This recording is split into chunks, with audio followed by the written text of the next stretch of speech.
Welcome friends, you are watching my YouTube channel engineering classes with Pawan. आज हम design philosophies के बारे में पढ़ने वाले हैं, जो डिज़ाइन ऑफ स्ट्रक्चर जिसको आरसीसी के नाम से भी जाना जाता है उससे रिलेटेड ये पहला टॉपिक है। और डिज़ाइन ऑफ फ़िलासफ़ीज़ को हम मेथड ऑफ डिज़ाइन के नाम से भी जानते हैं। तो इसके मेथड ऑफ डिज़ाइन या डिज़ाइन फ़िलासफ़ीज़ 3 टाइप्स की होती हैं। वर्किंग स्ट्रेस मेथड फर्स्ट है, सेकंड होती है ultimate stress method and third होती है लिमिट स्टेट मेथड। तो पहले हम वर्किंग स्ट्रेस मेथड के बारे में पढ़ेंगे और इसके क्या ड्रॉबैक हैं उसके बारे में जानेंगे। तो देखिए वर्किंग स्ट्रेस मेथड क्या है। This method of design was the oldest one. देखिए वर्किंग स्ट्रेस मेथड, ये जो अभी 3 नाम बताए थे, working stress method, ultimate load method and third था लिमिट स्टेट मेथड। तीनों जो मेथड हैं उनमें से सबसे पुराना मेथड वर्किंग स्ट्रेस मेथड है। तो पहला पॉइंट ये हो जाएगा कि वर्किंग स्ट्रेस मेथड सबसे पुराना मेथड है। देन इसके बाद देखिए it is based on the elastic theory. Working stress method elastic theory पर बेस्ड है and assume that both steel and concrete और steel and concrete are elastic and obey the Hooke's law. Working stress method बोलता है कि जो steel और concrete दोनों elastic होते हैं, इसमें माना गया है, वर्किंग स्ट्रेस मेथड में माना गया है कि स्टील और कंक्रीट दोनों इलास्टिक हैं और हुक्स के लॉ को फॉलो करते हैं। ये देखिए मेन जो अंडरलाइन कर रहे हैं मेन पॉइंट हैं इस थियरी के मेन पॉइंट्स। एंड इसके बाद देखिए हुक्स लॉ। तो इट मीन्स, देखिए इसका मतलब है कि the stress is directly proportional to strain. मतलब इन्होंने जो वर्किंग स्ट्रेस जो थियरी है उसके अकॉर्डिंग जो स्ट्रेस जो है वो directly proportional to the strain. Stress directly proportional to the strain है up to the point of collapse. Collapse के पॉइंट तक। In this method the ultimate strength of concrete and yield strength. इस method से ultimate strength का मतलब है last strength भी बोल सकते हैं इसे। आपने स्ट्रेंथ ऑफ मटेरियल में भी एक फिगर पढ़ा होगा, ग्राफ पढ़ा होगा, जिसमें अल्टीमेट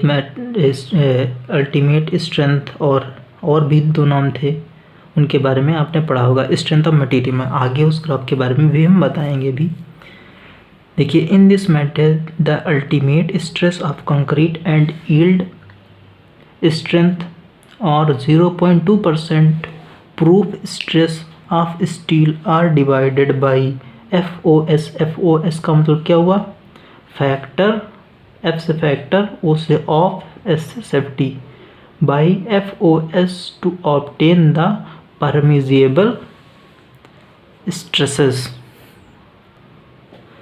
वर्किंग स्ट्रेस मेथड में जो स्ट्रेंथ ऑफ कंक्रीट और यील्ड स्ट्रेंथ जो होती है स्टील की, वो हम जब फैक्टर ऑफ सेफ्टी से जब डिवाइड कर देते हैं तब हमको परमिजिबल स्ट्रेस की वैल्यू पता चल जाती है। ये थे देखिए वर्किंग स्ट्रेस के ये कुछ पॉइंट्स थे।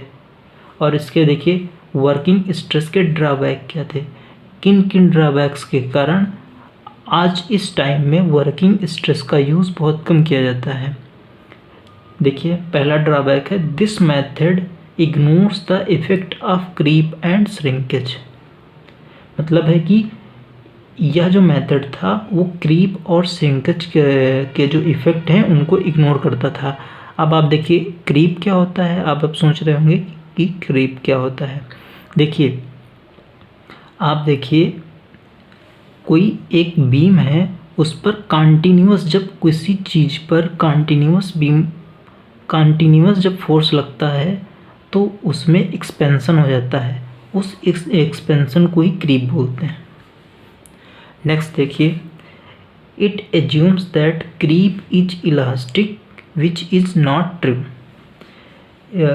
वर्किंग स्ट्रेस मेथड में बोला गया था कि कंक्रीट इलास्टिक होती है, जो कि सही नहीं है, क्योंकि कंक्रीट जो है ना, वो कंक्रीट में इलास्टिक की प्रॉपर्टी नहीं होती है। मतलब कंक्रीट अगर जो, देखिए ये जैसे कंक्रीट है, कंक्रीट की बीम है, उसमें इलास्टिक गुण नहीं होते हैं। अगर जो कंक्रीट में इलास्टिक गुण होते तो हमको स्टील की ज़रूरत ही नहीं पड़ती। फिर इलास्टिसिटी लाने के लिए ही उसमें स्टील की बार्स का यूज करते हैं, तभी मेरी जो बीम होती है वो ज़्यादा स्ट्रेंथ को गेन करती है।